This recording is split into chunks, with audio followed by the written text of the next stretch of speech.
मापी मुई तो आदलो आदल मारा जेवीस देखाय छे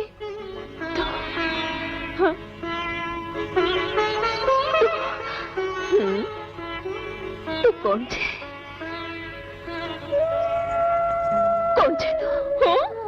तू झोलन वंचारी छो रूपा वंचारा ने दीकरी ना ना तुम्हारी बहन चंद्रावती छोवी જોઈએ चंद्रावती हाँ कौन चंद्रावती अरे मैं कह दूं नहीं कि હું ઝોલન છું તું ઝોલન નથી तुम्हारी बहन छो જે વર્ષો પહેલા મારાથી વિખૂટી પડી ગઈ હતી એ બોય તું ગાંડી થઈ ગઈ લાગે રૂપ રસીલા છોડા છોડા છોડા ખબરદાર જો એક શબ્દ પણ બોલી છે તો તારી જીભ ખેંચી કાઢી કશું કે નથી કે તમારી આંગળીને ફેરવીને આંખને ઈશારે તમે નસાવો કે નાખી મારો કયો કઈ તમારી સ્પર્શા ન કરતી કે એના પર તમારું રાજ કરવું અને જો તમારા રાજની તાકાતે એમ ભરવાની કોશિશ કરીને તો તમારી સામે તલવાર ઉઠાવતા મારા હાથ પર નહીં અટકાય વાત આજે કરવી છે એવા સ્નેહલતાજી વિશે જો ઘણા સમયથી ફિલ્મ ઇન્ડસ્ટ્રીથી દૂર જતા રહ્યા છે બોલિવૂડમાં જેમની એક અલગ અભિનયની કલા હતી પોતે મરાઠી ફિલ્મોથી કેરિયર શરૂઆત કરી ચૂક્યા હતા છતાં પણ દબદબો રાખ્યો એમણે ગુજરાતી ફિલ્મોથી ગુજરાતી ફિલ્મોમાં આવ્યા પછી એમની એક અલગ જ ઓળખાણ ઊભી થઈ ગઈ હતી વાત કરવી છે આજે એવા સ્નેહલતાજી વિશે જેમણે એક ઇન્ટરવ્યૂમાં એમ પણ કહ્યું હતું કે રિયલ લાઈફ અને શૂટિંગની લાઈફ બંને અલગ છે રિયલ લાઈફમાં ઘણા બધા રોલ નિભાવવાના હોય છે અને એ હું પૂરી નિષ્ઠાથી નિભાવું છું હવે આ ઉંમરે મારે એક્ટિંગ કરવું એ હવે મને શોભા નથી દેતું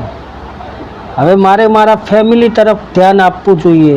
મને હવે એક્ટિંગમાં કોઈ શોખ નથી આ સંવાદ છે આ શબ્દો છે સ્નેહલતાજીના સ્નેહલતાજીને કોણ ના ઓળખે સાહેબ ગોર ગોર ચહેરો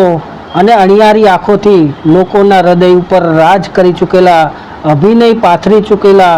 એવા સ્નેહલતાજીની આજે વાત કરી છે કદાચ લોકો એમને ભૂલી ગયા છે પણ આજે આપણે એમની વાત કરીશું આપણા વિડીયોમાં એમના માટે બે શબ્દ કહીશું કે અત્યારે તેઓ મુંબઈ બાંદ્રામાં પોતાના ફેમિલી સાથે રહે છે અને તેમણે પોતાના જિંદગીની પહેલી ફિલ્મ મરાઠી ફિલ્મથી શરૂઆત કરી હતી તો ચાલો વાત કરીએ વિડીયોમાં બે શબ્દ સ્નેહલતાજી વિશે અને હા વિડીયોને ખૂબ જ આખો જોજો અને ચેનલ ઉપર નવે આવો છો તો ચેનલને લાઇક શેર અને સબસ્ક્રાઈબ જરૂર કરી નાખજો તો ચાલો વિડીયોની શરૂઆત કરીએ એવી જાજરમાં લોકપ્રિય અને લોકોના દિલ ઉપર આજે પણ રાજ કરે છે તેવા સ્નેહલતાજી વિશે સ્નેહલતાજીના પિતાજી મરાઠી રંગભૂમિના ચાહક હતા અને એટલે સ્નેહલતાજીને ફિલ્મ ક્ષેત્રે આગળ જવાની પ્રેરણા પણ તેમના પિતાજી દ્વારા મળતી આમ તો બાળપણથી સ્નેહલતાજી દેખાવડા હતા એટલે એમના પિતાની ઈચ્છા હતી જ કે તેઓ ફિલ્મ ક્ષેત્રે પોતાનું કેરિયર આગળ વધારે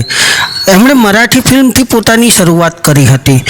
હિન્દી પિક્ચરમાં જોવા જઈએ તો 1970માં આવેલી જોગી 1972માં આવેલી બેઈમાન 1975માં આવેલી અર્ચના અને એક નાટક ક્ષેત્રમાં પણ પોતે આગળ વધ્યા હતા ત્યારબાદ તેઓ ગુજરાતમાં આવ્યા અને 70ના દાયકામાં અભિનય સમ્રાટ ઉપેન્દ્ર ત્રિવેદી સાથે પોતે ઘણી ફિલ્મો કરી ચૂક્યા હતા અને તેમની જોડી પ્રેક્ષકોને એટલી બધી ગમી ગઈ હતી કે આ બંનેની જોડી એવી તો જામતી કે પોસ્ટરમાં બંનેના ફોટાના પોસ્ટર સાથે જ ટોકીજો હાઉસફુલ થઈ જતી હતી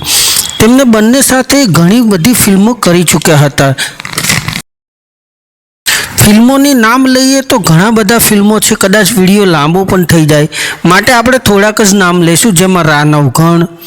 રાજા ભરથરી હરિશ્ચંદ્ર તારામતી શેતલને કાંઠે વીર માંગણાવાળો હલામણ જેઠવો પાત્રી પરમાર ધરતીના અમી હોઠલ પદમણી ભાદર તારા વહેતા પાણી નાગમતી નાગવારો કદાચ નામ લેતા લેતા વિડીયો ઘણો લાંબો થઈ જાય આમ તો ગણાય નહીં એટલી ફિલ્મો તે બંનેની જોડી છે આવી કેટલી આ ફિલ્મો આ જોડીએ હિટ આપી હતી પતિ પત્ની અથવા પ્રેમિકાની જોડીમાં પ્રેક્ષકોને ખૂબ જ આ જોડી ગમતી હતી પણ આ વખતે તેમણે રાનવગણ ફિલ્મ બની અને એમાં ભાઈ બહેનનો રોલ કરી અને દર્શકોને આશ્ચર્યચકિત કરી દીધા હતા આ એ મહાન કલાકાર હતા જે દરેક પ્રકારના પાત્રને બાખૂબીથી નિભાવી જાણતા હતા. ત્યારબાદ 80ના દાયકામાં સ્નેહલતાજીની જોડી નરેશ કનોડિયા સાથે આવી અને આ જોડી ગુજરાતમાં ડોલિવૂડમાં એવો તે રંગ જમાવ્યો કે 10માંથી 7 ફિલ્મોમાં તમને આ બંને સાથે જોવા મળતા હતા. તેમણે નરેશ કનોડિયાજી સાથે પણ ઘણી બધી ફિલ્મો કરી હતી જે સિલ્વર જ્યુબલી સુધી પહોંચી ગઈ હતી, જેમ કે હિરણને કાંઠે, મેરુ માલણ, ઢોલા મારું, મોતી વેરાણા ચોકમાં, પાલવડે બાંધી પ્રીત, તમેરે ચંપોને અમે કેર, સાહેબા મોરા, મારે તોલડે બેઠો મોર, ઢોલી, ઝૂલન, મોરલી, આવી તો ઘણી બધી ફિલ્મોમાં પોતે અભિનય સમ્રાટ સાથે કામ કરી ચૂક્યા હતા. અને કહેવાય છે ને કે ફિલ્મી પડદા ઉપર એક સમય આ ફિલ્મો જોવા માટે પબ્લિક એટલી બધી ઉમટી પડતી હતી કે જેની વાત જ ના થાય. અત્યારની વાત કરીએ તો સ્નેહલતાજી હવે કોઈ પણ ફિલ્મોમાં કે ટીવી સિરિયલમાં દેખાતા નથી અને તેઓ કામ કરવા ઈચ્છતા પણ નથી. તેમણે ઘણી ટીવી સિરિયલની ઓફરો પણ આવી હતી, પણ તેઓ હવે પોતાનો પૂરતો સમય પોતાના પરિવાર સાથે જ વિતાવવા માંગે છે અને તેઓ હાલમાં મુંબઈના બાંદ્રામાં જ શિફ્ટ થયેલા છે અને ત્યાં જ રહે છે. તેમને એક દીકરી છે જે ડૉક્ટર છે અને તેમનું નામ ઇન્દિરા છે.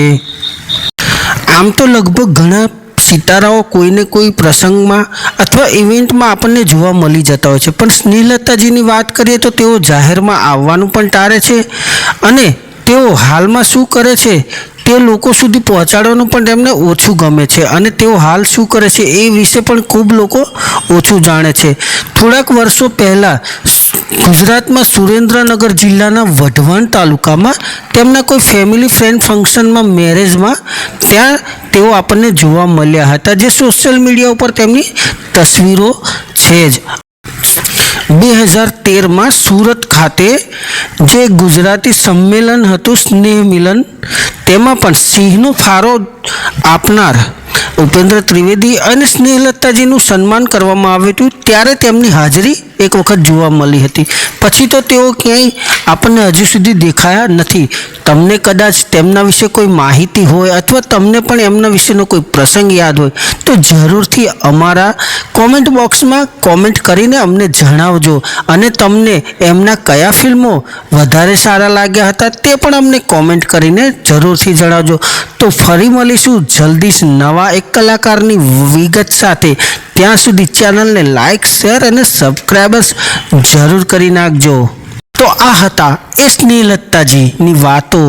જે ગોર ગોર ચહેરો ને અણિયારી આંખો હતી અને પોતાના દરેક ફિલ્મોમાં કંઈક ને કંઈક અવાજથી લોકોને મંત્રમુગ્ધ કરી દેતા હતા. ફરી મળીશું જલ્દી જ. જય હિન્દ, જય ભારત.